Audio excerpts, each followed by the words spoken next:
লন্ডনে ৪ মাস চিকিৎসা নেওয়ার পর দেশে ফিরেছেন বিএনপি চেয়ারপারসন খালেদা জিয়া। মঙ্গলবার সকাল 10টা 40 মিনিটে তাকে বহনকারী এয়ার অ্যাম্বুলেন্স ঢাকার শাহজালাল বিমানবন্দরে অবতরণ করে।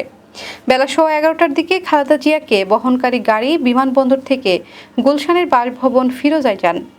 বিমানবন্দরে বিএনপি চেয়ারপারসনকে স্বাগত জানান দলের মহাসচিব মির্জা ফখরুল ইসলাম আলমগীর, স্থায়ী কমিটির সদস্য খন্দকার মোশাররফ হোসেন, মির্জা আব্বাস, গয়েশ্বর চন্দ্র রায়, আব্দুল মঈন খান, নজরুল ইসলাম খান, আমির খসরু মাহমুদ চৌধুরী, সালাউদ্দিন আহমেদ, ইকবাল হাসান মাহমুদ টুকু ও সেলিমা রহমান। নেত্রী এসেছে, সেই অনুভূতি ঈদের আনন্দের চেয়েও ভয়াবহ আনন্দ।